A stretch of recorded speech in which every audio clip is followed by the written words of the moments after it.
Let's be frank, if we look at the attitude towards the African continent, even today, it's because it is Africa.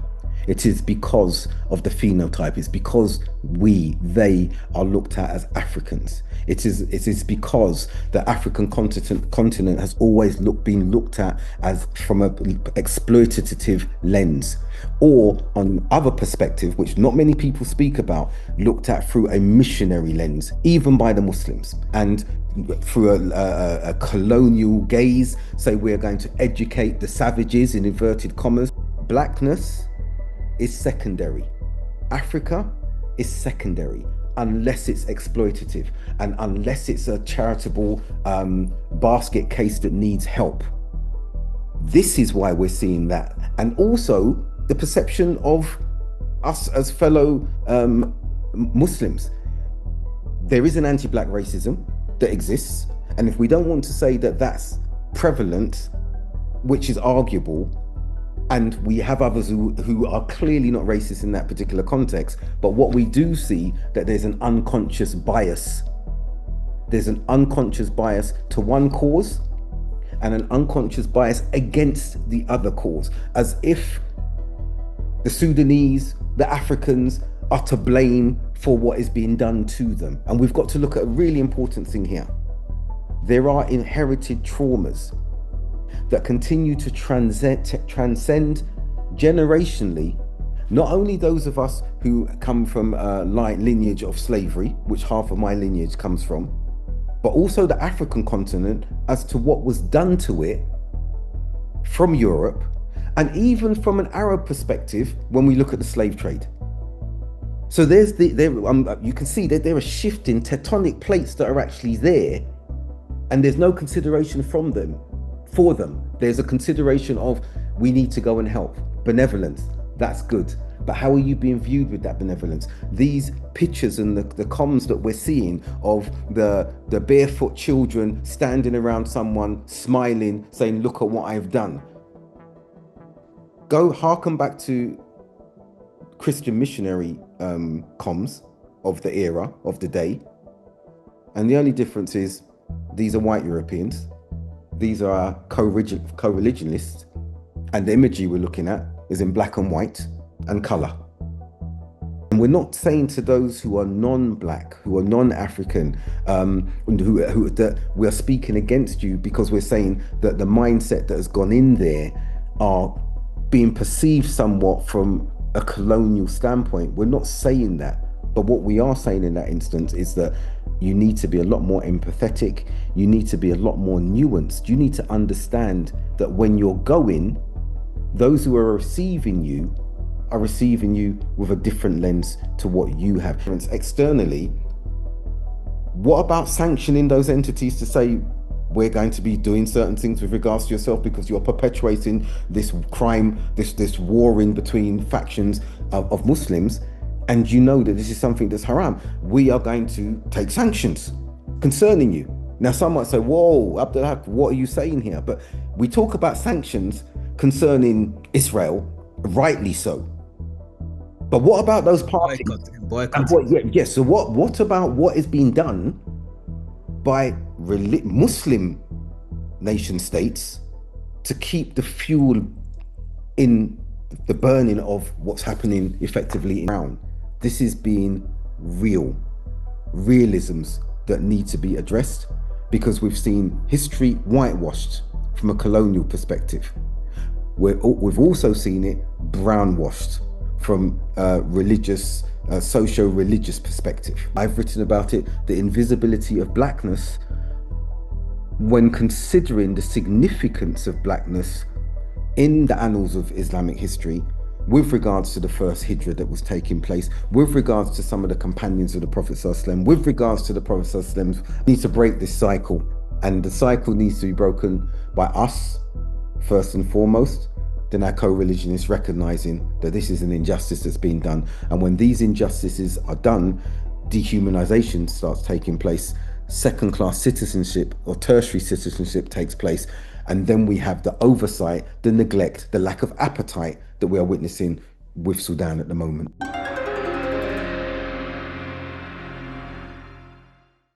Assalamu alaikum wa rahmatullahi wa barakatuhu. Professor Dr. Abdul Haqq Baker. It's been a long time actually. We have been in communication for a number of years now, and it's always been over the phone.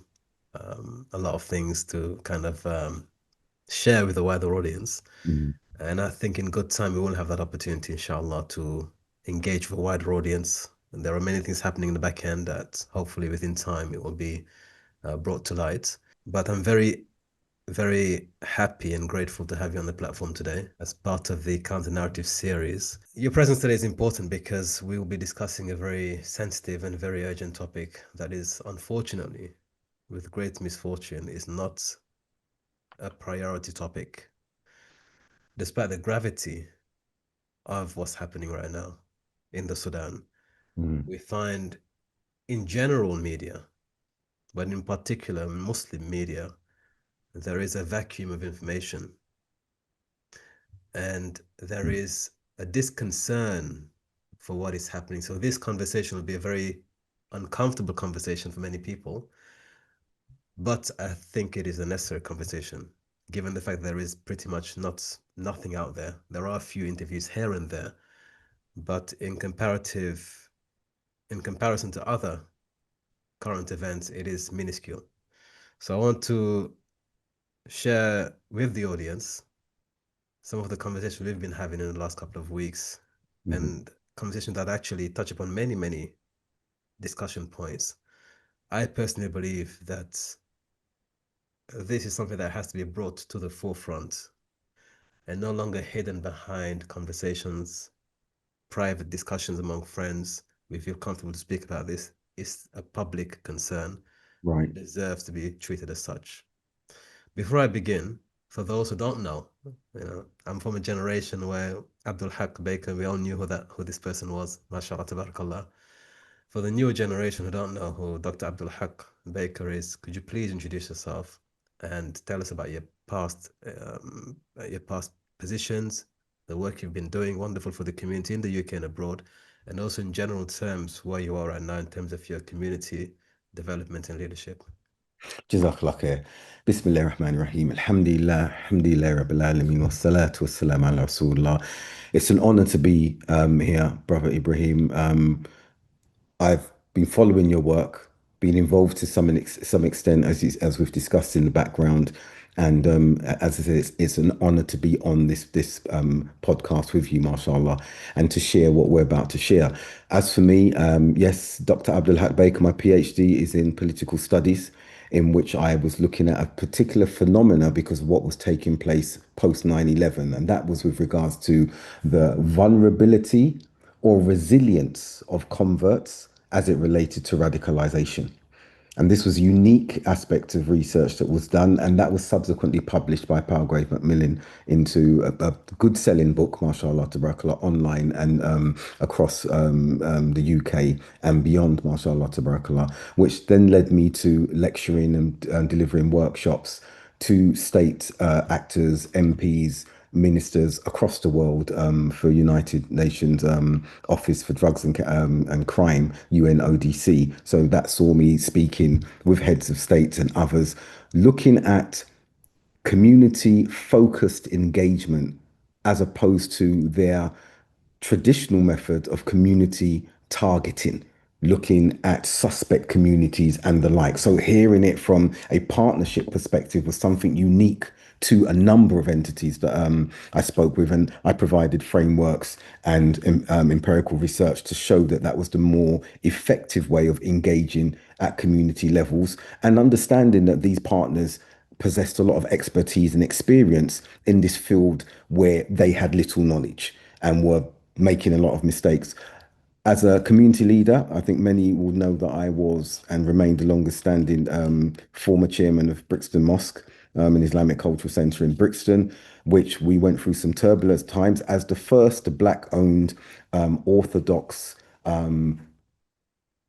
Salafi masjid, if you like, in not only the UK, but in Europe.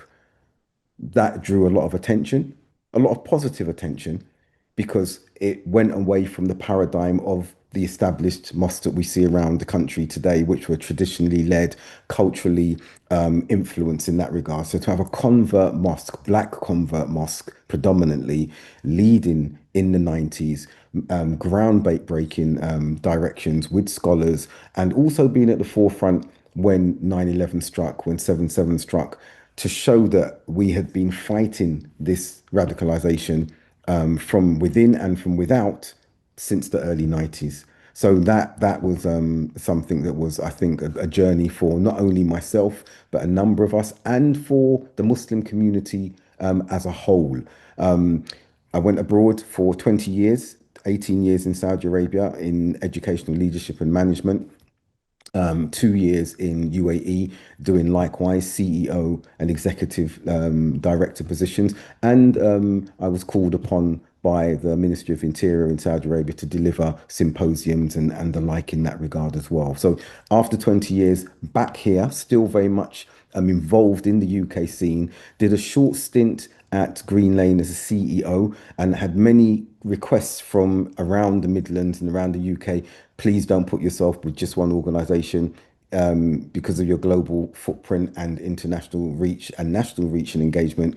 More organizations want to work in the space that I'm in, and I wanted to work in their space. So I'm now running my own consultancy, which has been established for the last 8 years, and engaging across various projects that are related to the Muslim community, and also looking outwardly with regards to civic engagement, I believe, on the prophetic model with the wider society, inshallah. And so that's a synopsis. Sorry, it's a bit of a crude, short synopsis, but that's where I am today, and a little bit about me, inshallah.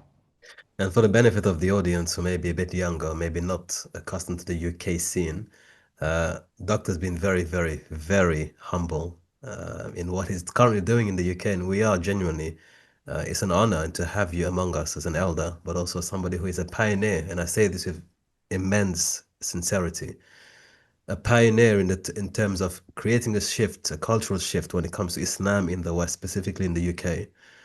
That again, for the last 20, 30 years, I appreciate the impact in terms of the cultural advance and the continued work you're doing behind the scenes. You're still leading organizations, many large organizations in the UK. I don't want to mention them, but maybe you may feel free to do so. So you are immensely important to our community, and somebody who has been doing the work silently, because oftentimes we celebrate the visible faces and the famous names, not realizing that they are on the shoulders of giants. And so for the audience who may not be aware of exactly what we have today, we thank Allah we have his audience. Dr. Abdul Haqq is tremendously important to our community, and his vision for the community and the future of the community. I've had the opportunity and the pleasure and actually the honor of speaking to him about certain projects. This is somebody who thinks generationally, not just one or two projects here and there, generational aspirations. But today, perhaps in another sitting, we'll be able to explain that and also delve into that a bit more, inshallah. I think it'd be interesting to have a history of the UK Salafia at some point, a documentary of some sort, inshallah. Today is actually a more difficult conversation to have, but we will have it nevertheless because it's important to have. The situation in Sudan, the ongoing situation, the crisis of the century, quite frankly. The United Nations has mentioned that this is potentially the worst humanitarian crisis in the last 100 years. It is undoubtedly one of the worst human crises in our living history. We haven't seen something to this level, and the brutality of which sometimes is unspeakable. Yet at the same time, it is one that is marginalized and neglected, and to a certain degree, even forcefully neglected for various reasons. So I want us to talk about that today. But before doing that, I want to give a bit of a historical context for those who are not familiar with the Sudan and its history, its turbulent history, with revolutions and coups d'etats. Now, the Sudanese coup began literally in 2019, which was the tail end of the Arab Spring revolutions in the Arab world. The Sudan is quite an interesting place because it is in Africa, and it is in Black Africa. Quintessentially, it is Black Africa because the name Sudan, Bilad as Sudan, the land Yes. of the blacks. So it is quintessentially an African nation. In antiquity, the Greeks and Romans would talk of the Sudan as an umbrella term for Africa, Black Africa. They considered North Africa to be white or mixed. When they say Sudan, it meant everything below the Sahara. So, however, this nation today is the second largest Arab nation because they speak Arabic. Mm-hmm. And when you talk of the Arab world or the Middle East, Sudan is part of that. In fact, 75% of the landmass of the Middle East is in Africa. Right. So Sudan is quite complicated because it's an African nation racially and ethnically, but culturally it's an Arab nation. And so it falls between the gaps of where do we classify it. And that ambiguity, I believe, makes it easier for people to ignore the plight of the Sudanese, right? Within Africa and also outside of Africa. So Sudan is the second largest Arab nation by population, only after Egypt. The second largest Arab Muslim nation on earth is the Sudan. And we talk of the Middle Eastern crisis, Sudan is not featured. Yeah. It's not considered even a Absolutely. priority. Mm-hmm. There are 60 million or so people in Sudan, the population, teetering around 60 million. Half of them are currently directly affected by what's happening in the That's right. Sudan. And it's been going on since April 2023. Prior to that, they had gone through various iterations of revolutions. In 2019, the civilians got together with the military to oust Omar al-Bashir, who was there for 30 years, a tyrant. Mm-hmm. Following that, there was a coalition of two military men.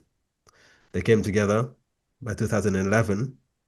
That coalition actually, they overthrew the civilian guard, the civilian agreements following the coup d'etat and took over.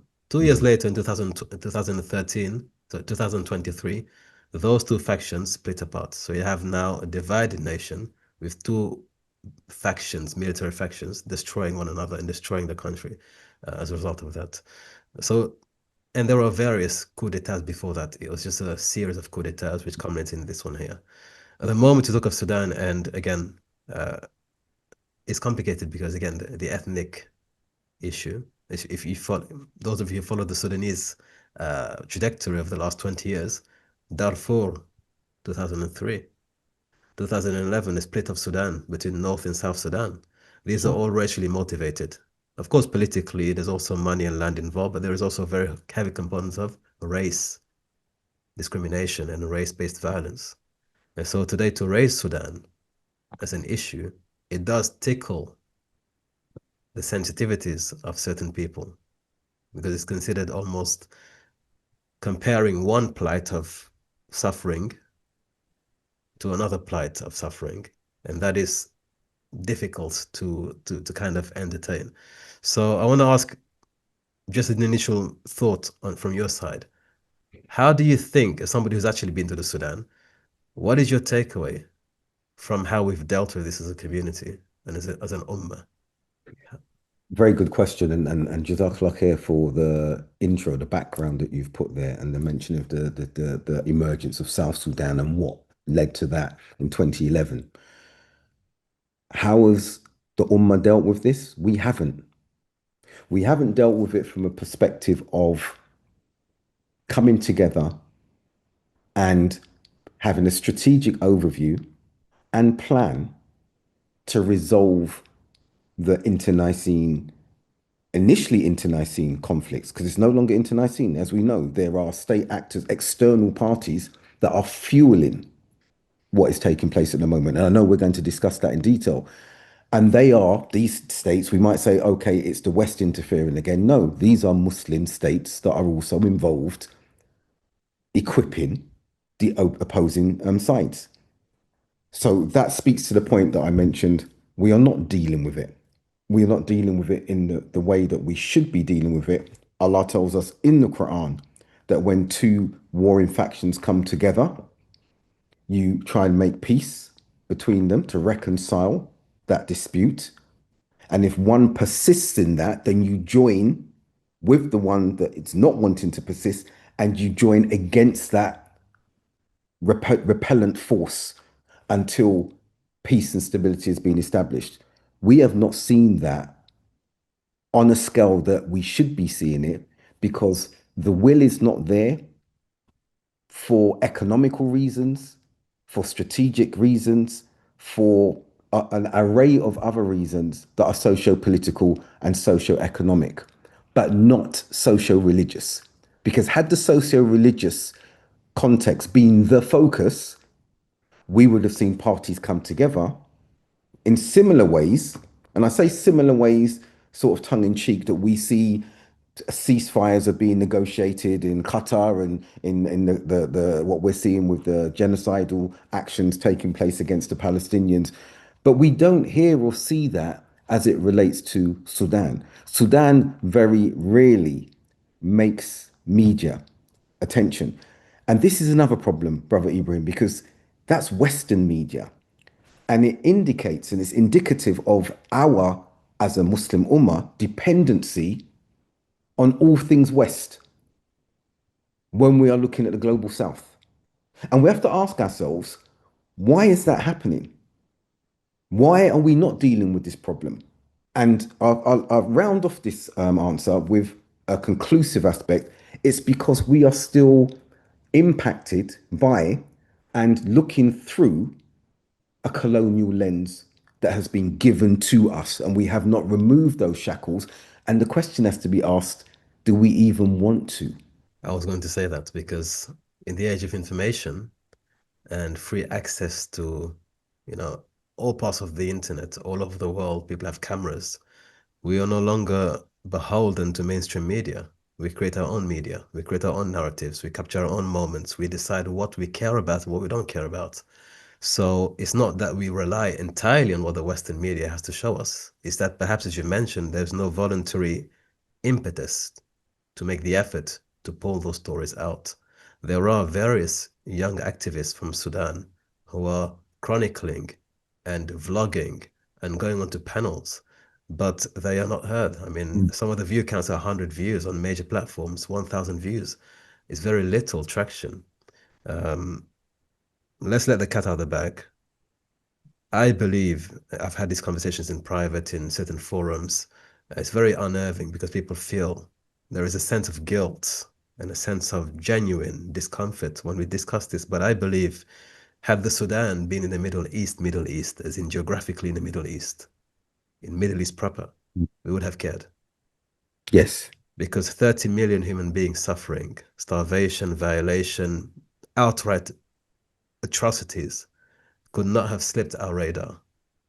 No. 30 million. Mm. And to add to that, when I visited Sudan, and I was getting calls, are you sure you're going to go? It's really dangerous. It's risky. Why are you going? And I said, no, I need to go. We're not going to put ourselves in wanton danger just for the sake of it, but we have to go.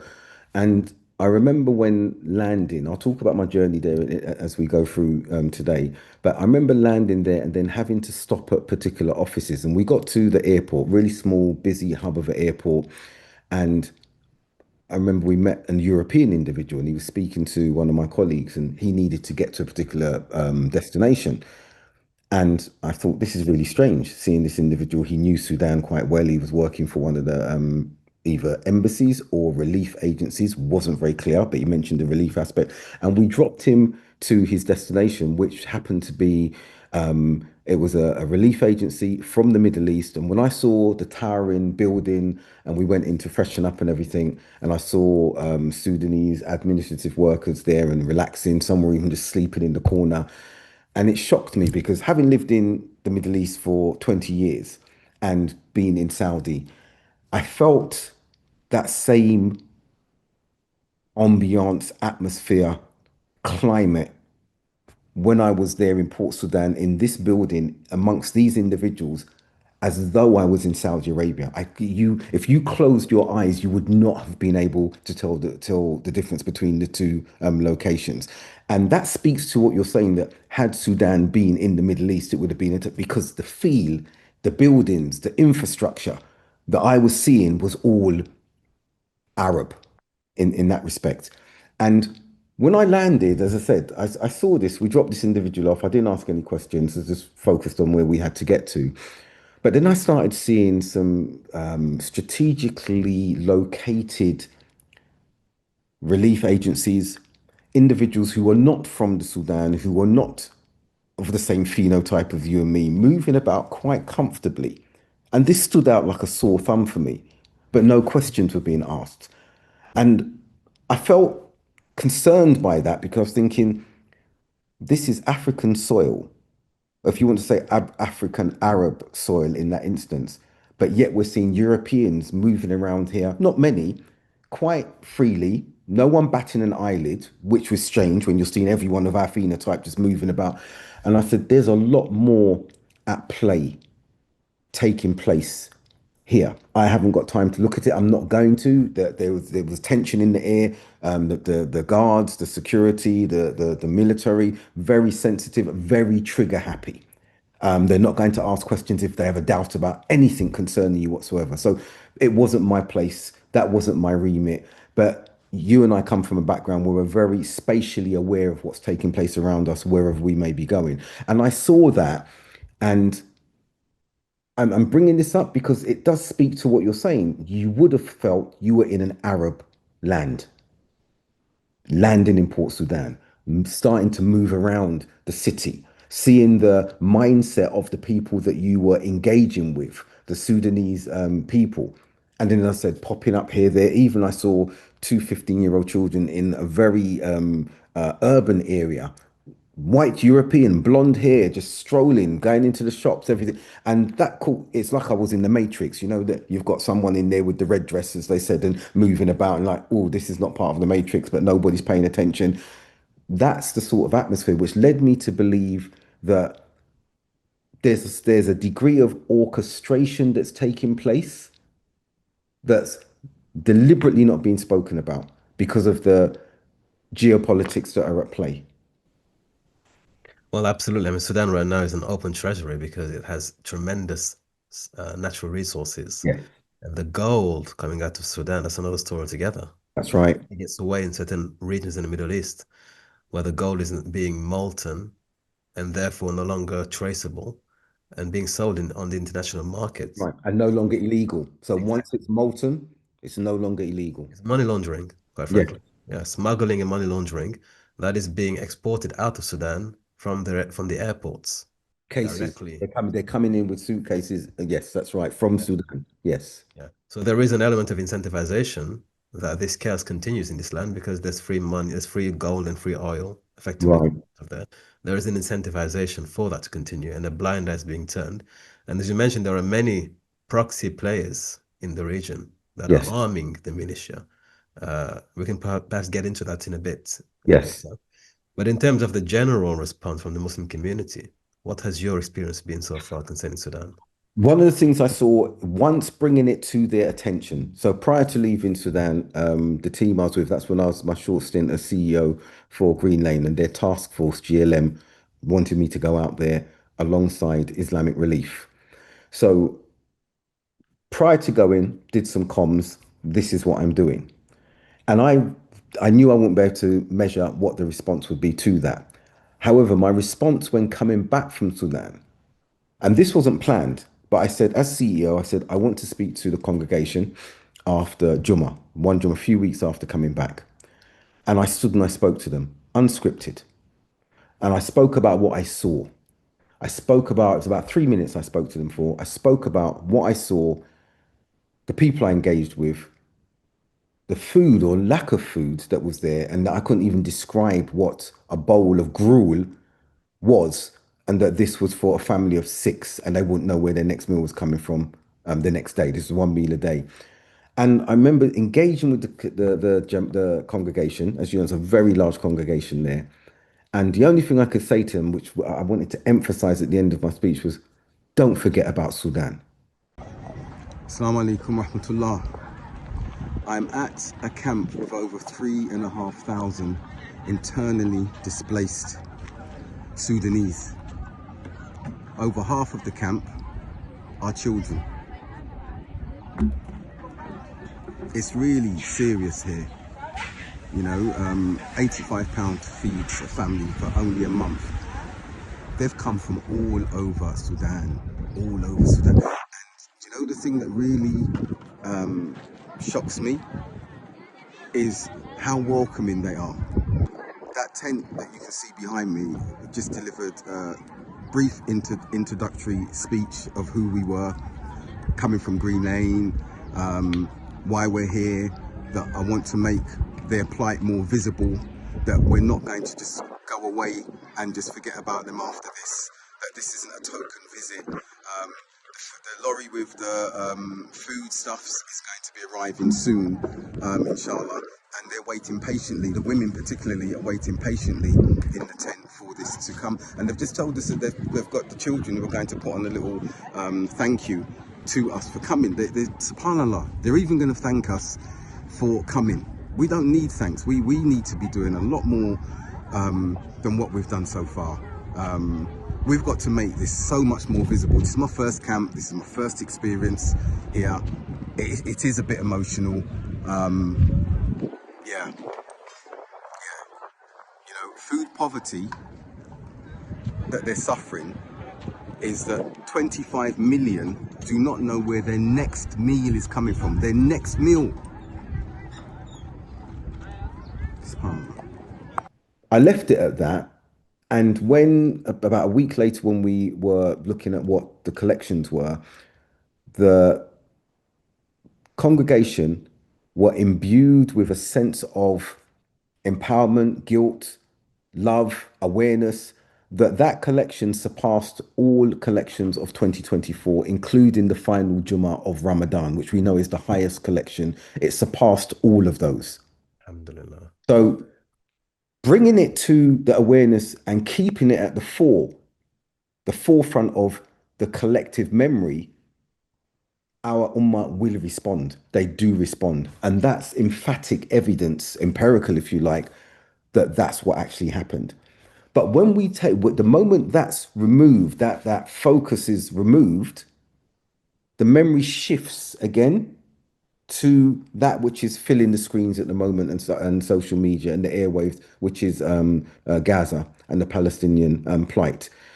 So it's unfortunate, but we need to make sure that that messaging is at the forefront all of the time. And I would say some might say, well, this is atrocious. Should that happen? But even the Ukraine has slipped into secondary headlines now because of what's happening with Gaza. So that means that more effort needs to be made by us collectively to keep pushing the narrative around Sudan, because the Ummah will respond if we keep provoking their conscience. Since I reposted the footage and the comms that I've shared with you, I've had individuals reaching out to me online.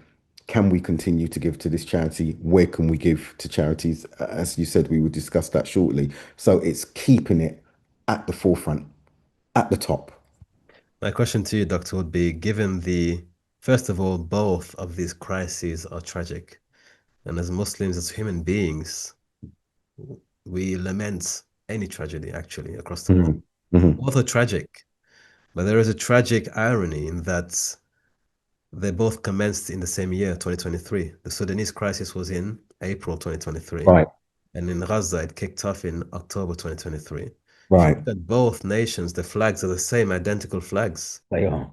With the exception of just one color. Yes. Green triangle and a red triangle. Right. Why do you feel that Sudan, and again, everything seems to be similar in terms of lining up with the chronology, the identity of Muslims and the Arabs, okay? Everything's aligned. In one region, there are, if you combine the West Bank, the population in Gaza, 3 million people, approximately 3 million people. If you look at Sudan, the population is 50 to 60 million. Right. And those directly affected are 30 million, roughly 30 million. Why is a tragedy of that magnitude not priority? I'm sorry to say it this way, but human beings are human beings. I understand the argument that this is the Holy Land. I get all of that, but the human beings are human beings at the end of the day. 30 million, 3 million.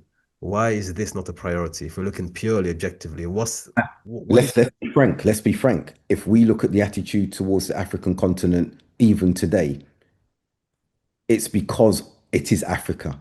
It is because of the phenotype. It's because they are looked at as Africans. It is because the African continent has always been looked at as from a exploitative lens, or on other perspective, which not many people speak about, looked at through a missionary lens, even by the Muslims. And through a colonial gaze, say we're going to educate the savages in inverted commas. We're not saying that's the same with our Muslim brethren, but what we do see is that there is an array of entities going into Africa with good intent, but are they considering the perspectives that they're being viewed from?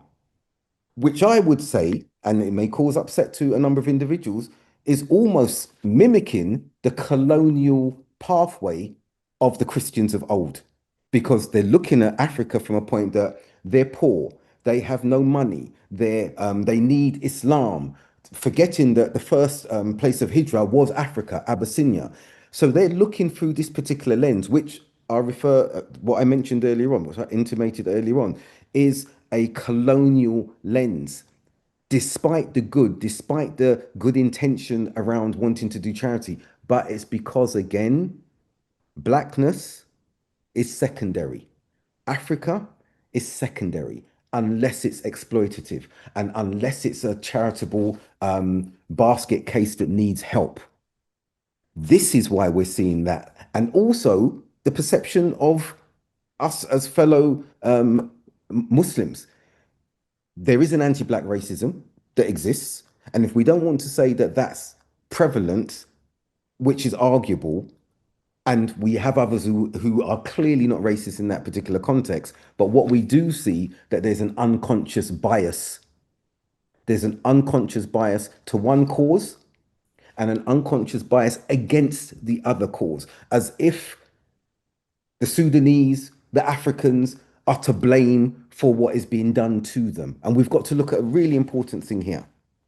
There are inherited traumas that continue to transcend generationally, not only those of us who come from a lineage of slavery, which half of my lineage comes from, but also the African continent as to what was done to it from Europe, and even from an Arab perspective when we look at the slave trade. So you can see that there are shifting tectonic plates that are actually there, and there's no consideration from them for them. There's a consideration of we need to go and help. Benevolence, that's good.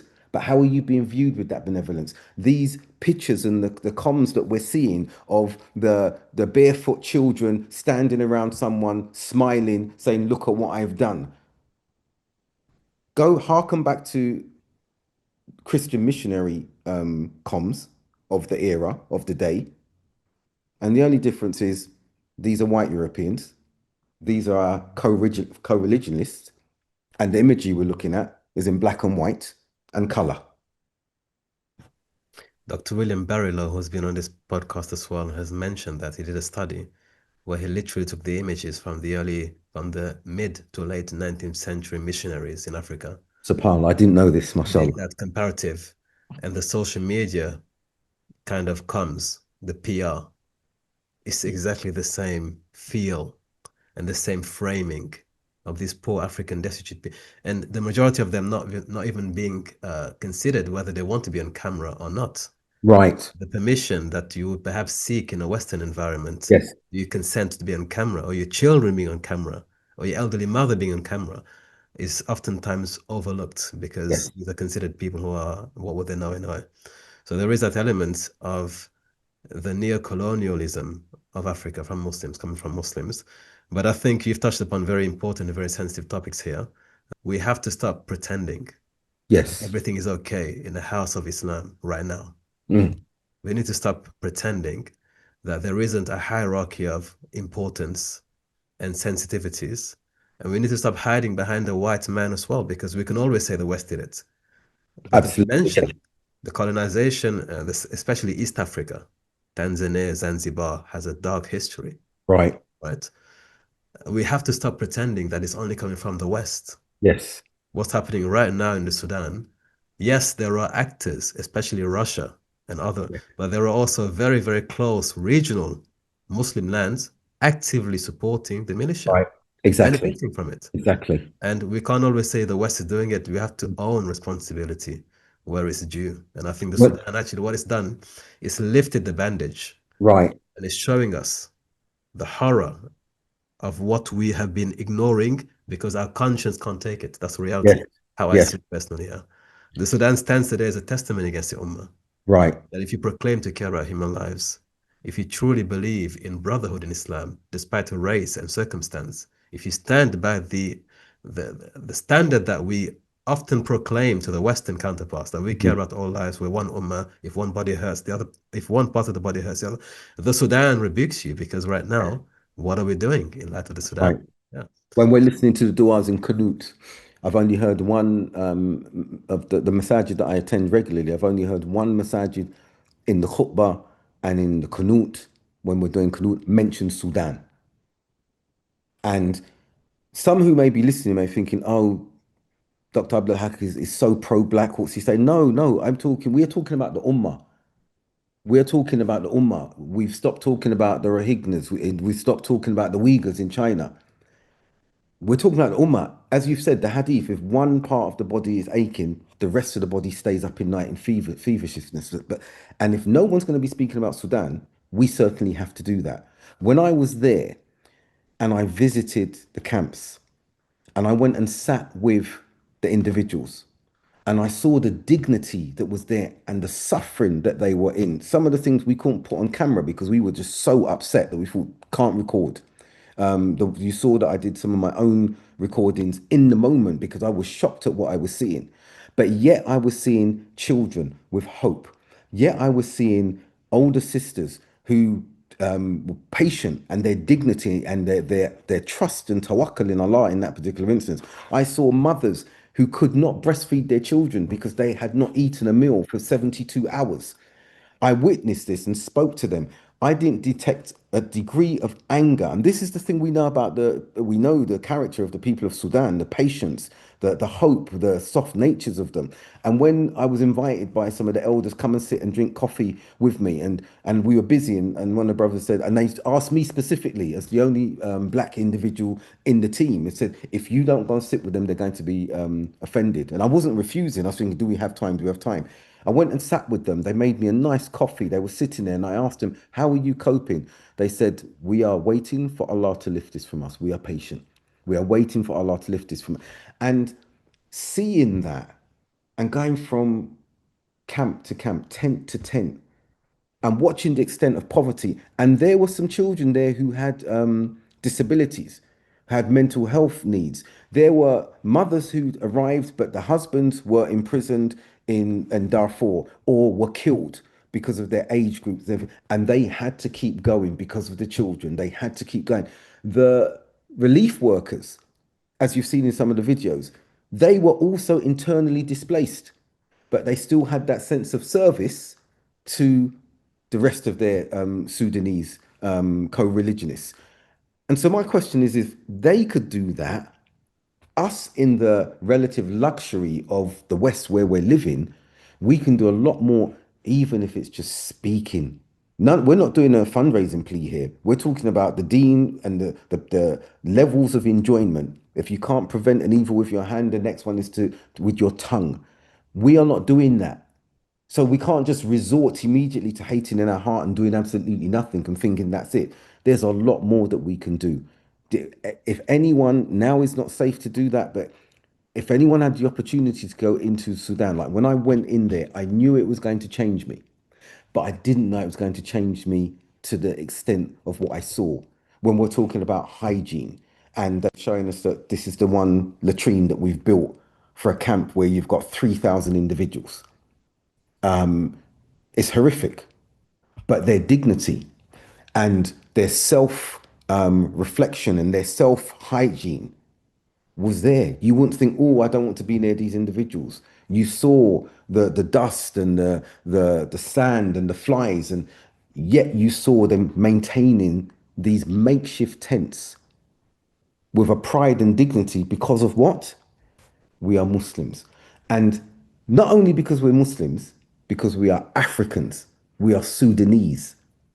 And for me, that stood out because the perceptions from outside, again, as I said, you see the pictures, let's show somebody with flies on them, dusty footed, no sandals, smiling because we are there. If you're not there, they're still smiling. So it's really, really important, I think, to share this message so that the Muslims, and we're not saying to those who are non-black, who are non-African, who that we are speaking against you because we're saying that the mindset that has gone in there are being perceived somewhat from a colonial standpoint. We're not saying that, but what we are saying in that instance is that you need to be a lot more empathetic.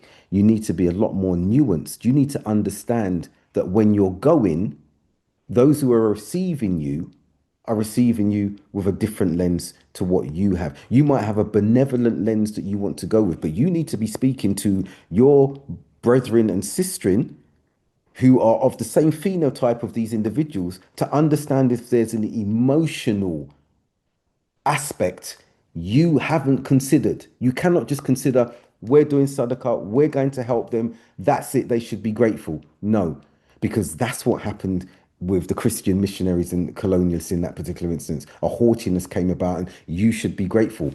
We've heard that narrative amongst the Muslims in the UK. You were once slaves, you should be grateful that not only are you in the Muslim with the you are a Muslim, but that you are living in Britain. This has come from co-religionists in the UK. Online, you can see it. So, what I'm saying is not far divorced from that missionary colonial lens. There was, I mean, this again, as I said, the Sudan is for me is the red line. And in the last 2 years, we've been hearing about the red line. Mm, That Palestine is the red line. Palestine is the red line. If we can fix Palestine, we can fix any other problem. And that has to be the red line for the Muslim world. I would say the Sudan is a red line. mm. This And is, I'll say that because, not because Palestine does not matter. Palestine matters. Palestine is, or the land is a blessed land Allah talks of in the Quran. mhm, It is a land of prophets and heritage and history. right. But we talk of the modern world is a very different world. Mhm, There is geopolitical consideration. There are resources to be considered. There are human lives at stake. right. The consideration has to now be the maximum potential for human life. Mhm. That is that. Where is that right now? Yes. The Sudan. I mean, there's no comparison, quite frankly. I mean, it's a nebulous kind of discussion because when we discuss the issue of Palestine and Sudan, people get offended. And they shouldn't. Why would you get offended by They this? get offended. Why do you want to compare? Are you trying to divide the Ummah? Is it some sort of Colonial? Is it some sort of kind of Afrocentrism? But it's not. We're talking purely from objective terms. When you compare, and comparison has to be done because we have finite resource and finite attention. We can't do everything everywhere. We Yes. need to have priorities here. Uh, it's almost sacrilegious, actually, to compare the two Hmm. crises. Not to say that we should take away attention altogether from one to direct to the other, but just to at least keep them within the same frame of reference when we talk of crises happening right now. Right. When we discuss the issue of the Ummah right now, suffering and bleeding, let's compare it. Let's combine them. It should be one Right. narrative. Exactly. It should be And one it narrative. should be one. If we look at some of the examples that were seldom reported, the scores of young women who when were ransacked by the opposing group, scores of women, I can't remember the numbers, there's a large number of women committed mass Yes, suicide yes, for yes, fear they knew they were going to be raped. yes. How does that make us feel as an ummah in this particular instance? The butchering of the elderly and the young by the RSF. Yeah. forces. How does that make us feel? Um, them feeling they've been abandoned. Similar to the Palestinians saying the world has abandoned us. The Sudanese feel that as emphatically as the Palestinians. So you're right. I feel that there should be a symbiosis between them. This is an ummah matter. And we know when we look at the Prophet ﷺ strategic planning with regards to dealing with outsider forces, that he didn't always deploy all of the Ummah in one direction. Some stayed back. Some went to expeditions here, excursions. Some went in. And now, so I'm not talking a physical military excursion, but we can take from these lessons and we can say, right, there needs to be a focus on this crisis because it's our Muslim brothers, sisters, it's an Ummah issue. And there needs to be a continuing crisis focus on Gaza. We should not have dropped the ball with the Uyghurs or the Rohingyas. Exactly, yes. So why are we not doing this, and why are these conversations not being held at the moment? And why are we not seeing resources deployed in that particular regard? We see charities competing for finances. And I want to just, if you let me indulge very briefly, as I've come into this world from the corporate world, and I've been in the charitable world with regards to leadership, as you know, but I transferred a particular framework, which I speak about quite a lot within this voluntary charitable sector that's used in the corporate world that we could use very effectively here. It's called integration strategy.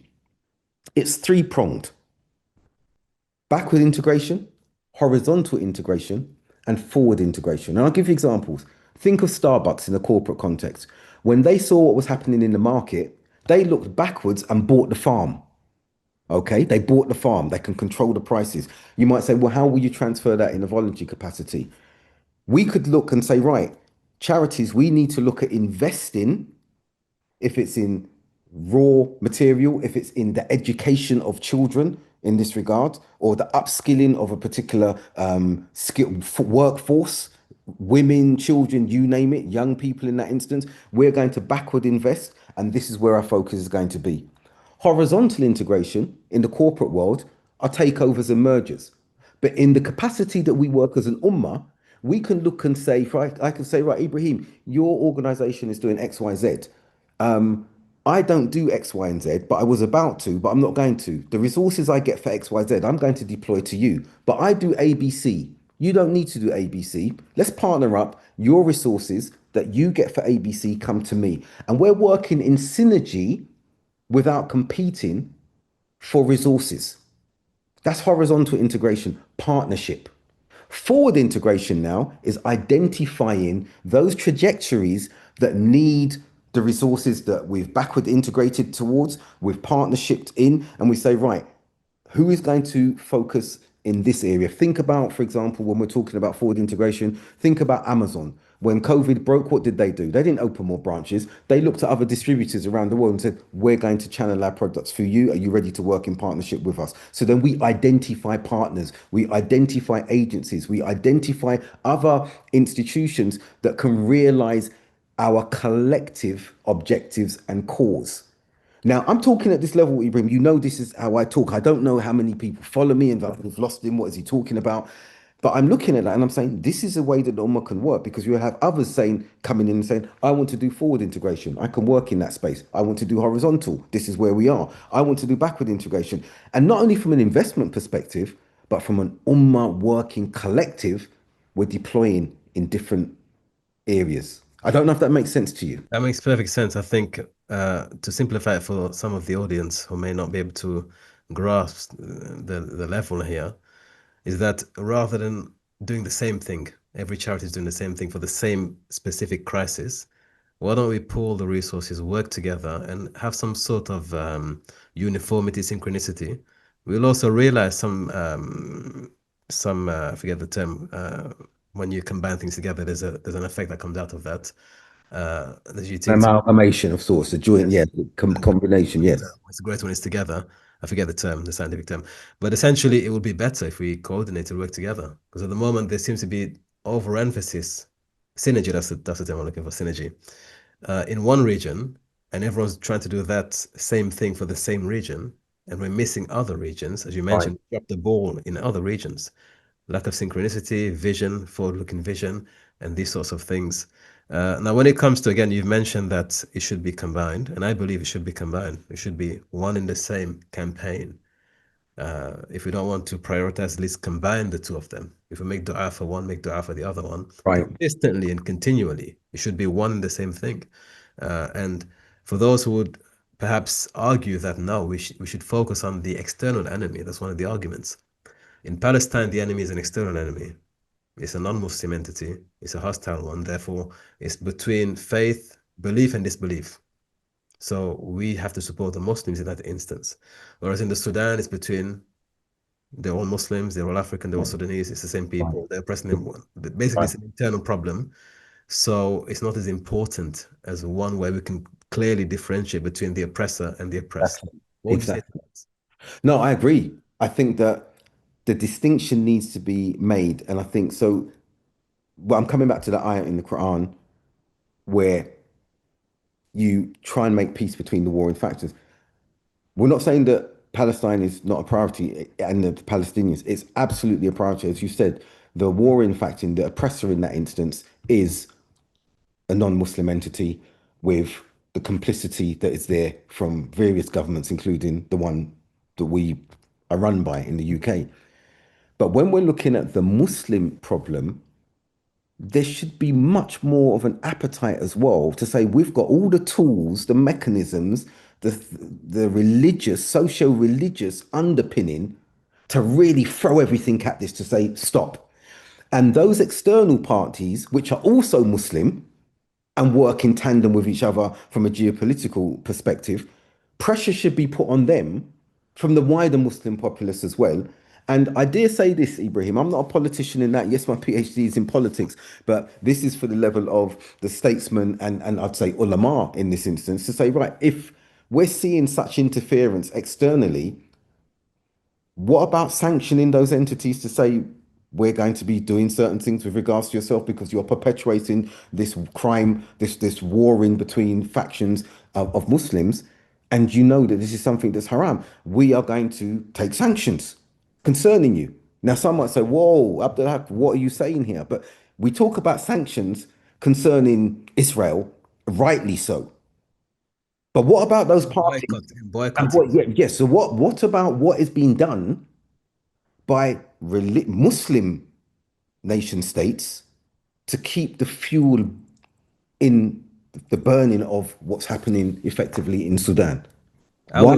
would, I would say this because that excuse is very, very prevalent, and the logic at first instance makes sense. The external enemy is a priority before the external enemy. But I would argue it's the opposite actually, based on Quranic principles. Because if you take the hadith that the body is one ummah, so That's right. ummah is one body, Hmm. right? Yes, Body succumbs to disease. There are two ways of getting a disease. Either the body attacks itself, an autoimmune condition, that's the right. body attacks itself, or there is an external, you could say perhaps infection that comes into the body. Of the two, the worst is the one where the body attacks itself. Mm. Because if the body attacks itself, it's vulnerable to any external infection. It's now completely open and you have Right, to defend right, yourself. right. Whereas when it's infected by an external factor, the body tries to defend itself Yes. automatically. So when we have a situation where the Sudan, again, let's just look at geopolitically, purely. Let's take the religion out of it for the sake Hmm. of objective discussion, purely based on numbers, strategic interests, and the region in which these lands are. The Sudan should be a priority because, number one, as you mentioned, it is an internal war between Muslims. And the Quran emphatically tells us you need to make peace between two fighting armies. This is something Right. that is a command. Yes. Either when there is two parties that are fighting, aslihu, you have to do it. It's not a Right. suggestion. It's an emphatic order. You Yes. have to bring peace between these two. And if one is persistent, you need to side with the one that is relenting to bring Exactly. about that peace. You have to Right. bring the peace. It's not a suggestion. It's not to think about it No, if you that's feel right. like it. You must do it. Yes. Absolutely. Because in the wisdom of Allah subhanahu wa ta'ala, this body we talk of all the time stands no chance of repelling external toxins. Mm. The body is attacking itself already. Right. You stand no chance. Right. So for those who say we should focus on I'll say no, focus on the internal first and foremost. Hmm. Furthermore, when we look at what's currently happening concerning the potential depopulation and rehoming, or you could say relocation of the Gazan population, 2 million, the American establishment has approached the Southern Sudanese That's to right. host. Yeah. Now, here's my contention. If we are to say Sudan does not matter because it's not a priority, well, clearly it matters strategically and also geopolitically because it's considered as a feasible alternative. We're not saying we want the Palestinians to leave. But the point I'm trying to make is if you look at the surrounding regions, none of them are viable. If there were to be a settlement, they're not viable for relocation. Well, the Sudan is brought in as a solution, right? That is to say, it is a very strategic region in the world.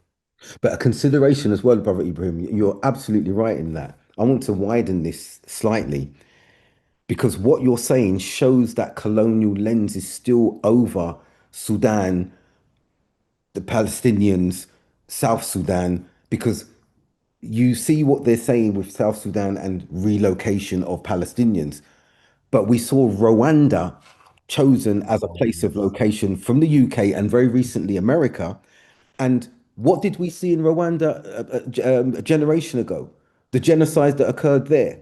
Hutu So Tutsi. this is something I think as Muslims we really need to widen and broaden our vision and remain connected with history to know what the machinations are of our external opponents, enemies in that Sorry, doctor, this requires, as I'm trying to illustrate here, if we have a narrow focus, we have a myopic vision of the future and current events, Mhm. and we insist the epicenter has to be Palestine, to the exclusion, really, strategically speaking, of the wider, as I mentioned, Sudan is part of the Arab world, it's part of the Right. Middle East. If we insist it's the secondary concern, maybe tertiary concern, we forget the fact that strategically speaking, it's a very important piece, a It is. piece of the puzzle. Absolutely. If Absolutely. we allow this ongoing crisis to go and it results in the complete failure of that state, Palestine suffers Yes. in many ways. The rest of the Ummah In many suffers. ways, it The Middle suffers. the Middle East suffers as a Suffers, result of it. yes. It This suffers, yes. yes. And again, that's why coming back to the ayat that we keep referring to, when external nation states, and I don't even like using that word because the nation states came into existence from a Western colonial construct again. But when we see that external interference and proxy wars taking place, we're weakening ourselves, as you've articulated, to such a degree that you don't know until the death knell is sounded. Exactly, yes. Yes, absolutely. And I think by doing that, this compartmentalization, where we have in our minds, this is the red line for us. This is the red line. Fair enough. But you have to realize the canvas is broad. If you only Right. focus on the red line, you're forgetting the entire canvas. That's right. Sudan is extremely important, strategically speaking, and also it was one of the most staunch and one of the final frontiers of severe anti-Zionist Mhm. political. They were against the normalization. They were one of the few in that region, in the Middle East, you can say, it's in Africa, but for the Mhm. sake of geopolitics, that was staunchly against normalization. And now it's completely embroiled in civil war. There is a loss there of a very mighty pillar that could have supported the Right. Palestinian cause. The other thing Yes. to keep in mind is the history of all of this. For those who insist, again, Sudan is secondary, tertiary matter, shouldn't be brought into this, it's not really as important. Sudan was one of the most really closest allies to South Africa during the apartheid regime. And I was going to come to that. Absolutely. Historically speaking, we talk of South Africa's support for Palestine. That's good. Don't forget the Sudan. Mm. The Sudan had been extremely supportive post-colonialism. Virtually any anti-colonial movement in Africa, the Sudan has always been there to support. Right. Nelson Mandela, when he left, when he was on a run, he went to Sudan Yes. and they issued him a passport. Hmm? So Mashallah. this was a place that was well known If you, Mm. for example, Ghana and Nkrumah, the students of Sudan protested for the anti-imperial colonial empire to be dismissed from Africa. Right. So they have Naledi, a history.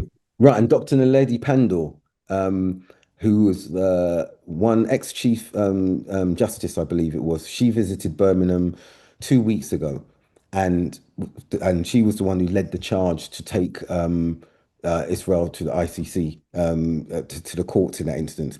And when she spoke, it was a packed audience. When she spoke and gave the blueprint for what they did in South Africa, and she listed it and said that's what needs to be done now as it relates to Palestine. But she was talking about a blueprint that needs to be implemented against all oppression, not only across the African continent, the where that's taking. And she said, and I realized she was Muslim when she said this, she said, we not only should speak from a Muslim lens because of the cause that we're speaking from, because we have allies in that regard. And I understand why she was saying that in that particular perspective. But when you've got a focus and a concentration on a situation like Sudan, this is emphatically Muslim. And again, that means that the attention, the pressure that can be placed on addressing this situation can be as acute as it needs to We be. can resolve it quicker, doctor. Exactly. It's an in-house problem here. We don't need the West to get involved. In the same Absolutely. case, we need the West to get involved when it comes to Israel, Yes. not backing the Zionist. And this is an in-house dispute between Right. family members. Right. We can resolve it quicker If the appetite's if there, we exactly, if the appetite is there, exactly. those who, one of the things we need to consider, Ibrahim, in this as well, because there must be a question as to why is there malaise from other Muslim populated countries, African ones at that. Let's be under no illusion that their treasuries and incentivization that must be coming from those involved in these proxy wars are what are keeping them silent. Oh, the mercenaries are coming from all over Africa. They're being paid But to come in yes, to even but not bolster. only that, but the countries that are joining countries that are remaining silent, what is incentivizing them to remain silent? That needs to be challenged as well. And that's why there needs to be a uniformity and a solidarity from a body, from us as a body, to say, look at the situation. Today it's here, Sudan. Tomorrow it can be you. Oh, Sudan Spills is over to the border, spills over the border. It could be you, and we can see what's happening in DRC. We can see what's happening with regards to Ibrahim Traore, what's taking place there, Burkina Faso. We can see what happened in Niger. And I remember when that started emerging when I was living in Saudi, because I was in touch with the ambassador lived just across the road from me, and had to keep coming and going. If nation states who are looking at protecting their own borders, their own geographic regions that have been placed there from colonial times, if they're focusing on that, it's going to invariably bleed into them when interest shifts to their location. when the appetite grows beyond Sudan. Exactly. Well put. Exactly. Because at the end of the day, the resource is finite. There's only so Yes, much they can that's exploit right. until they need to move to a new location. As I said from the outset, Africa is looked at from that exploitative lens. And sadly, we as Muslims are doing the same thing that was done yesteryear by Now, the Christian colonialists. to let the genie out of the proverbial lamp, uh, are you free at all to perhaps help us understand the proxy dimensions of this warfare? Who's benefiting directly from this chaos, and how so? Right, we have evidence that UAE, we mentioned before, are benefiting and supporting RSF. Which And is one faction. which By is, the way, just for the historical context, for the audience, you know yes, this already. Uh, when the revolution succeeded and they removed the old tyrants, two generals stepped forward that's right. and they promised the population that they were there to safeguard democracy. Wolves in sheep's clothing. 2 years later, they hijacked the entire revolutionary wave for themselves. 2 years later, they go against one another. Each one of these warlords is now being supported with funds and weapons by Muslim nations surrounding. The Sudanese armed forces is supported by Egypt because, of course, the Nile, the fertile soil, the bordering, they have an interest in supporting the army. Right. The RSF, the Rapid Support Forces, which used to be during the horrific Darfur incident, That's right. massacre. Yes. The Janjaweed militia, we all That's heard of the Janjaweed. who are with the That R. same mercenary unit has been rebranded and is now known as RSF. the RSF. Exactly. Exactly. Just for the context, that's what we're dealing with here. Yes, that's right. And that Janjaweed militia is now being supported by the UAE, Yes. among And others. this is what we're saying, Ibrahim. This is not supposition. There, go and check out the research that's there, the facts that are there regarding this, the evidence that's there. It's beyond doubt. I mean, sorry, I have to really just, it's beyond there's no discussion here at all to be had. Yes, absolutely. I The agree. mercenary ruler or the mercenary warlord over the RSF, Hamdati, he actually, Hameti, he actually has basically billions in the bank SubhanAllah. in the UAE. They offered him this. He's basically able to funnel all his ill-gotten gains into the UAE, and his family members are basically managing the wealth in that region. He's sucking out of Sudan and rechanneling into the UAE. He's going back to that. And he has the support of the institutions and the rulers and the establishment there. So it's beyond, there's no question here that there is complicity there and there is incentivized reason for why they continue to give his army or his militia weapons, intelligence, resources.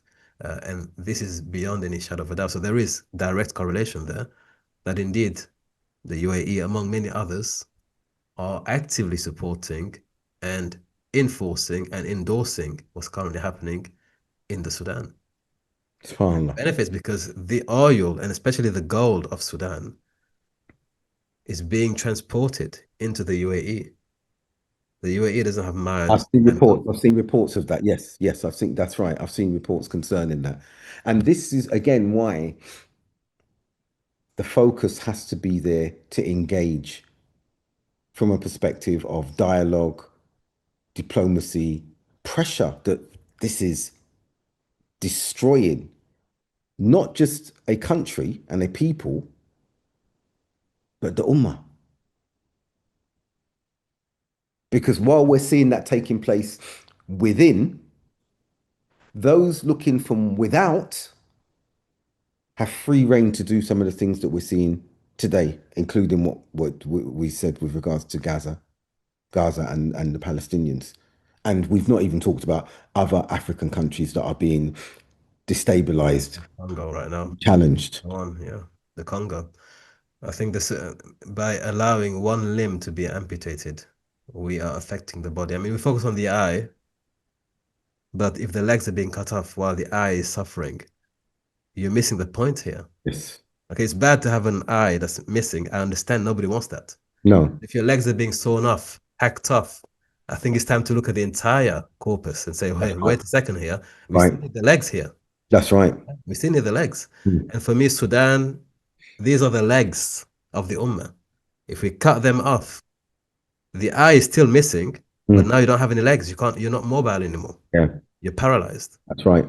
So when we have these very short-sighted, very, very focused, hyper-focused, and I understand the conditioning is that if the attention for the mass population is in one direction, out of goodwill and human nature, that's where they're going to direct themselves towards. That's right. Yeah, they're not Absolutely. being given a bigger picture. Guys, look at the bigger picture here. What's happening here? That's right. One thing that really struck me at the outset of the entire, the current Palestinian crisis in Gaza is very early on, almost the initial week. Malcolm X, rahimahullah, Al-Hajj Shabazz, Malik al-Shabazz, rahimahullah, he was resurrected. That's right. Voice even cloned, right? in support of the Palestinian cause, which is Right. okay because the final trip he made was in Palestine. He went to Gaza actually That's before it right. was trendy, before it was something that he actually went. He went. That's right. His final article was Zionist Logic, published in an Egyptian, I believe, an Egyptian publication. His final written work was to propagate the right of the Palestinians, specifically Gaza, against the Heard Zionists. that. Yeah, that's right. Yes, I saw that. He was very pro. Yes. But the irony for me was that while we resurrected his image and his voice for the Palestinian cause, nobody resurrected his voice for the Sudanese cause. Malcolm traveled to Sudan at least twice. Mm. And in his memoir, 1964, his biography, and so his travel journal, he mentions there was no land on earth that he considered more Islamic according to his experience, and he was more enamored with than the Sudan. Many of his associates, actually his sheikh, it was the final 6 months of his life, was a Sudanese sheikh. That's right. Many of his close associates, those who read his eulogy, Malcolm died, and the Muslim community in the US did not want to attend his janazah. Exactly. Yes. They boycotted him when he was alive. They didn't want to host him. This is history they don't know about. They didn't want to host him. He was too controversial. When he died, no masjid, no community was willing to accept his body. Mm. It was a That's Sudanese right. man, a friend of his, Yes. read the eulogy and stood by him. Exactly. So we can raise the legacy of Malcolm, and that's perfectly correct and right, to highlight the issue of Palestine. Let's not forget the legacy of Malcolm also towards the Sudan. Mm. The voice for Sudan that he had, the love for Sudan, his Right. connection to the Sudan. He traveled with a camera to record the ancient history of the Sudanese, right? These are people of culture, civilization, high civilization, Nubia, Kush, we can go on. But So that's the wider misappropriation that we've seen with Malcolm, not just in the non-Muslim world, in the Muslim world. that's what I'm getting to here. Everyone wants to claim, and sticking with Malcolm for that moment, and I'm glad that you brought him up in that instance. And this just shows how far skewered the lens is around this. Because if you take Malcolm, and yes, he was an advocate for Palestine, we're not going to detract from that. But if you placed it in the scales with regards to black empowerment, advancement, and everything like that, his lens was laser sharp there. But you wouldn't think that with this resurrection of his voice via AI. And I would say this, and also his there are, even to this day, actually, let's be very honest and candid here. To this day, there are people who mimic the cadence of Malcolm, Oh, yes. presentation, Mm. and that avatar is utilized, of course, and again, I have nothing against Palestine, but I'm saying that momentum is utilized to direct global cooperation and some sort of grassroots movement towards Palestine. Mhm. We ignore the fact that Malcolm, had he been alive today, Allah knows best, but based on his writings, and I've got the books here, the fan on his written hand notes, he was very focused on Sudan. He had a vision also for the African continent. That's Malcolm right. today can be held, and proudly so, as an advocate, a fierce advocate. At the time, again, the historical context is very important here. Even the NOI, the Nation of Islam, the American public, as well as Martin Luther King, were pro-Zionist. Mm. When You're Malcolm right. stood for Palestine, Right. Martin Luther King, the Nation of Islam, and the American public were Zionist. The Black Panther Party was split with regards to It wasn't protest. unanimous. It Yes, wasn't unanimous. right. It That's wasn't right. what it is today. For me to No. stand today and say I stand for Palestine, it's not a controversial take anymore. No. It's mainstream. When Malcolm stood for Palestine, for Gaza, he stood on his own. Mm. So that fierce love for justice and the courage to speak truth, I believe people want to mimic, but they don't want to enact it. That's right. What it takes to stand today and say, I stand for Sudan, when it's not popular, I Yes. believe Malcolm would have been on that bench had he been alive today. He would have been on that side of the equation. I'm glad. I'm really glad we're having this conversation, Ibrahim. And I didn't think of it like that when I was putting back out this footage and I was looking at it and I was thinking, No, I need to put this back out. It's nearly a year that I've been to Sudan. The situation's got far worse. That was. We need to continually highlight this without taking the lens off Gaza. I gave the khutbah today at University of Birmingham. We spoke concerning Gaza. I read a quick Q&A between a questioner and Sheikh Abdulaziz ibn Baz that's about 35, 40 years old that was speaking about Gaza. So we're not taking the lens off that, but we're saying, right, okay, let's pause. Sudan, we need to keep this fire burning. And I think that the more we bring and draw those parallels in the same breath, Gaza, Palestine, the attention, the non-Muslim attention to this now is at such a heightened level. Yes. That will continue. That's got a momentum of its own, alhamdulillah, and we're still going to be pushing that particular cause. It needs to be done. But now that focus and shift by some of us, and I think a significant some of us, needs to be doing the same thing with Sudan. And you bring that up to light and you say, well, okay, this is internal, but there are external forces at play here to keep that Yes. going. Not Yes. just the Muslim ones we've been talking about today, but they're external. And we need to show that hegemonic imperialism that is at the crown of all of this. Because it's only when we see that and that synergy or that parallel is drawn between these two causes, for example, that we can start targeting the dismantling of this imperial hegemony in the right place with the right strategic acumen that's required. If we keep them separate, then that imperialism is going to keep us Yeah. moving like the wind.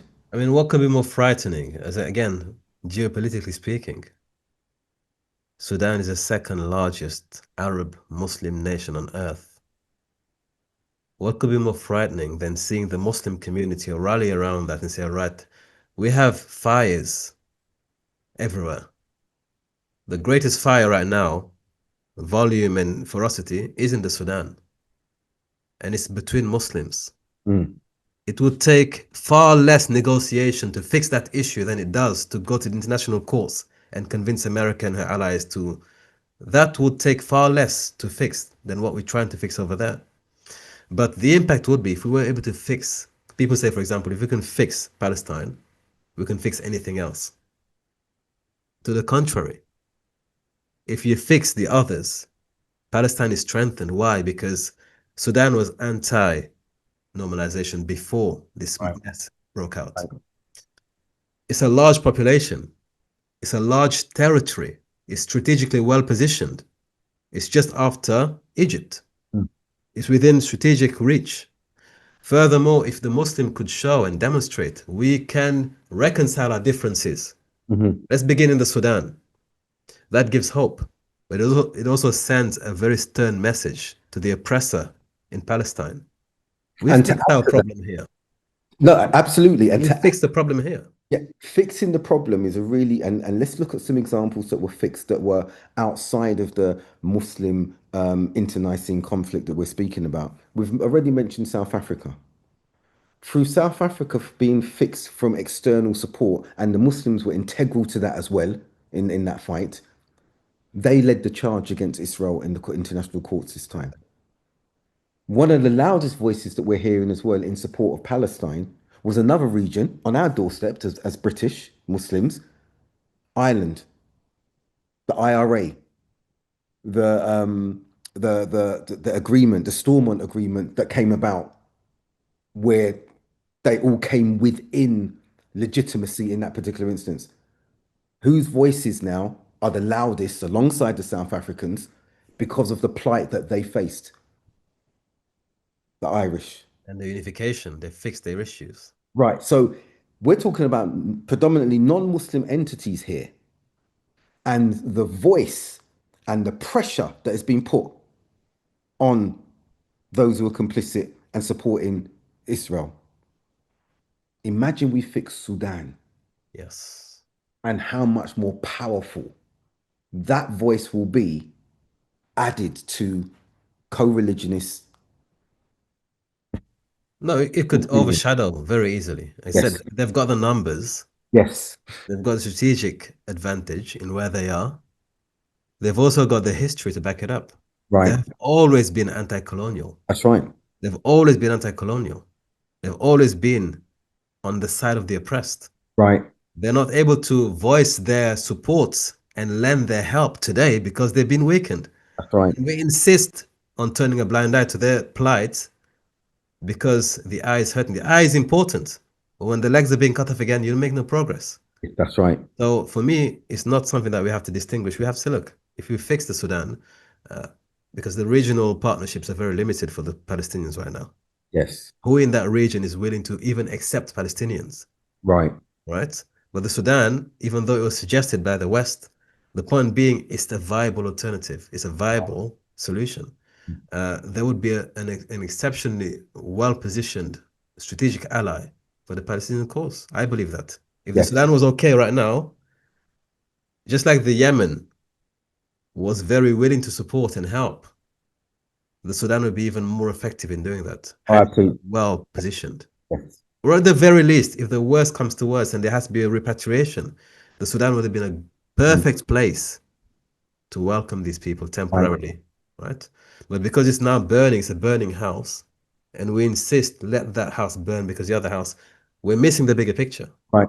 And we're not recognizing that there's a willful instability that's beyond everything that we're speaking about. As I said, the imperialist hegemony that's there. This is not a boogeyman story. This is a reality. So this is willful that's taking place in Sudan. And the proxies that are coming in and doing that are being utilized in that sense for their own short-term gains and blindness to that wider overarching hegemony that's taking place.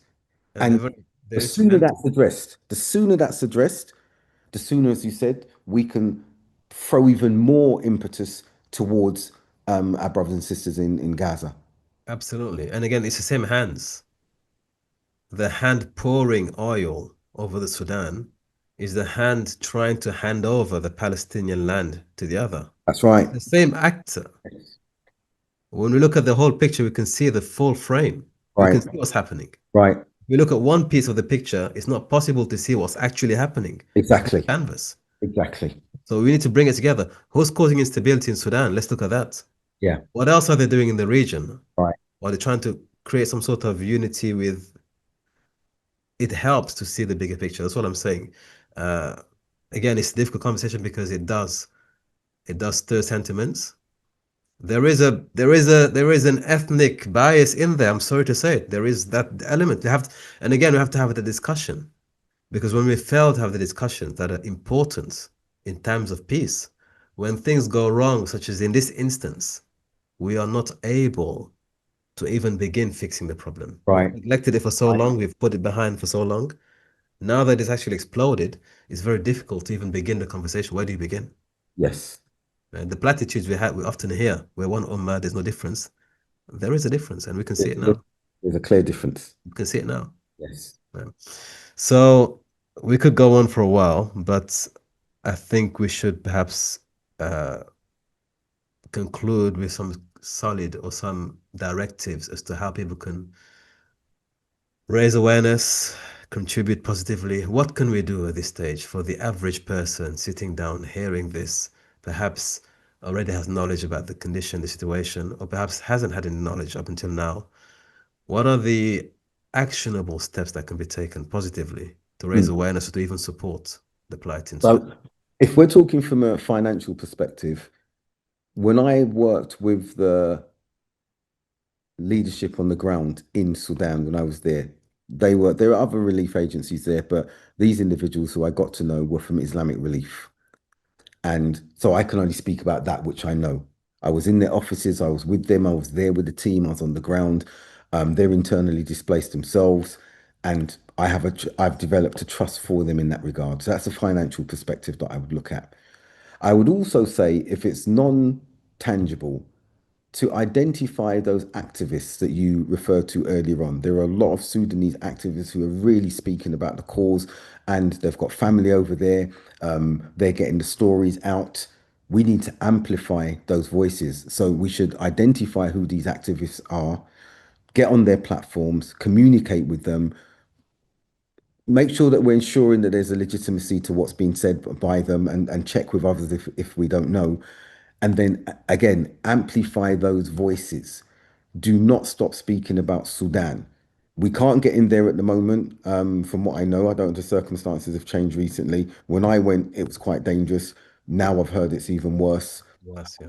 So let's see how we can support those who are already active in keeping the plight of the Sudanese at the forefront, not just of the Ummah, but globally.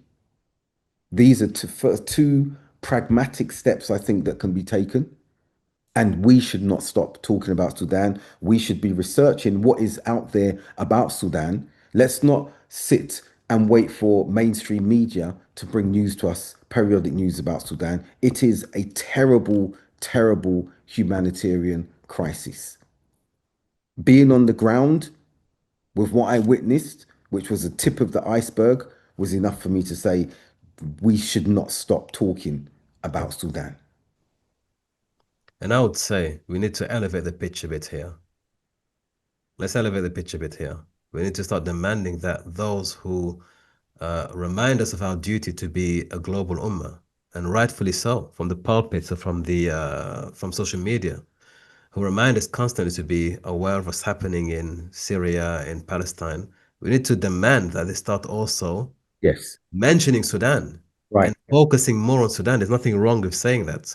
Speak more about it. When you ask for dua to be made, ask for Sudan. That's right. Make a Absolutely. khutbah as you've done for the Sudan, because most people don't have that access of knowledge or information, and unfortunately, they expect others to bring it to them. So for those who are in the position, have the influence or the authority, we need to demand that they start speaking about the Sudan. We need to demand that of them. It's not Right. a suggestion. It's not, please, if you have the time for it. We demand that you begin speaking about this, but also I would say for the wider audience that you need to be accustomed now to difficult conversations. You have to be Yes. accustomed to that. We're sick and tired of the platitudes of the it doesn't matter, we don't see color in this ummah. We actually clearly can see differences now. So we can see there is an impact later on down the line if we fail to have honest conversations. And I've got books here from the 9th or 10th century, Muslim MashaAllah. scholars writing about the position of black people in Islam. Yes. Many, Ibn al-Jawzi, Ibn al-Qayyim, you have Fakhr al-Sudan, al-Jahid, and many others. And in the contemporary world, many books have been written. Jonathan Brown, Habiba Kande, uh, That's right. Mustafa Briggs, Sherman Excellent. Jackson, All of the books you've named, Zaid excellent books. Shakir. I can go on and on and on, right? Why are these books being written about blacks in Islam? Well, it's not necessarily because there's a supremacist wave from the 9th century to now. It's because it's a consistent theme That's right. that's being ignored. Right. Ibn al-Jawzi had to write his book because a group of Africans from the Sudan came to him he was in Iraq, and they were complaining of depression and a lack of self-esteem. They were being looked down upon as Muslims in a Muslim society. And he felt the need to write an entire book, Ibn al-Jawzi, But that's right. That's right. on the favors, on the attributes, and also the al-fadail, uh, the favorable attributes of Africans, That's of right. the Sudan and generality, because it Illuminating the was, darkness. yeah, that's it, Illuminating. exactly, yeah. تنوير الغبش في فضل السودان والحبش. The point being I'm trying to make here is that this is an issue that is often swept under the carpet, and it has tremendous consequences. Al-Jahid wrote a book a bit more fiery, where he provokes the uh, the consciousness of those who hold the black race to be inferior. Fakhr Sudan, that he says we actually have a pride about us, right? We are above the whites. It's a provocative piece. However, the historical context is within about 30 or so years after his death, the most brutal civil war in the history of Islam, the Zanj revolts, That's right. which nobody talks about, by the way. They don't talk about this from the minbar or from any No. sort of lecture on history. They don't talk about that side of things. It was an ethnic war between the blacks in Baghdad or in Iraq. That's right. And the non-blacks, they're Yeah. co-religionists. One of the most brutal and And long, and it long. Well, it was what, 10 years? Well, the period of time, it was years, many was a years. lengthy, yeah, it was a lengthy period. It wasn't just a one day one, it was a lengthy, and many Right. people lost their lives. It was based on what? Predominantly Zanj. Zanj was a Zanj revolt. They revolted. Yes. They felt suppressed for so long in that society. They revolted. That's right. If you look at the historical canvas, you look at the timelines, it all makes sense. They had been complaining. Al Jahid was complaining, and people didn't listen to him. Right. He dies, his book is published. It's not coincidental that these things happen. What Yes. I'm saying is, if we as a global ummah now insist on repeating the same errors when we are being told there is an issue here, Mm. as James Baldwin said, the fire next time. Yeah. Yeah. The fire next time, we need to be very vigilant and careful and listen to the people who are telling you there is something that should be considered here, right? Our invisibility should not be taken for granted. And these books, the literature that you've highlighted, are a pointer to that. And in this contemporary age, we're seeing the same thing. I've written about it, the invisibility of blackness when considering the significance of blackness in the annals of Islamic history with regards to the first hijrah that was taking place, with regards to some of the companions of the Prophet ﷺ, with regards to the Prophet ﷺ's milk nurse, wet nurse, and everything in this regard. And it's a wonder with regards to the prophethood, not his prophethood, previous prophet Anbiya. It's a wonder why this invisibility, oversight, marginalization continues today. And it's not for the topic of this conversation. When I saw Mustafa Briggs recently, I spoke to him about a particular thing that we need to look at and really unpick with regards to where this first emanated from and why blackness is targeted in that way when we have history that shows the greatness that blackness traversed. And this is not being pro black and anti white or anti brown. This is being realisms that need to be addressed because we've seen history whitewashed from a colonial perspective. We've also seen it brownwashed from a religious, socio-religious perspective. Been whitewashed even in that. If you look at the Musalsalat, these series, historical series, I watched them in Ramadan in the Arab world. And the characters that are actually black in real, if you look at the descriptions in the books of Tariq, they've all been like Europeanized or whitewashed. The The whitewashing history taking place itself, yeah, as it's well. whitewashed. Yes. It's Um, important. yes, we need to break this cycle, and the cycle needs to be broken by us first and foremost. Then our co-religionists recognizing that this is an injustice that's been done, and when these injustices are done, dehumanization starts taking place. Second-class citizenship or tertiary citizenship takes place, and then we have the oversight, the neglect, the lack of appetite that we are witnessing with Sudan at the moment. And I want to add this again because it is a very deep topic and it requires a lot of time, but it's very important. We have to get over the fact that reality oftentimes doesn't correlate with what we read in the Quran and Sunnah. Mhm. These are actually prescriptive. We should be like this. We should be united. We should be indifferent to race and culture. In Absolutely. the real world, we don't act upon what we have been told to do. Mm. If we pretend that we are at the level that Allah has demanded of us and there's nothing wrong, we will never improve. We won't. We need to address the reality on the ground so we can improve. Yes. We can say, okay, this is what we should do. We all know that. We're not there yet, but we acknowledge we need to make the improvement to get to where we Right. are. Right. We insist that we're already there. There's no discrimination. We're all the same. You will Mhm. never fix the problem. That's what I feel is a problem here. There's no acknowledgement of the real issues and the real symptoms. Now, in the US, they've done studies that African American mothers have a higher fertility rate when it comes to delivering babies. Why? Because the medics typically they give less care to the black woman when she's giving birth. You mean mortality rate? Mortality rate, yes, Yeah. sorry. They die Absolutely. more often while giving birth. That's right. That's Yes. right. Because Yes. they consider them to be you can survive, or they don't really have that sensitivity towards that woman.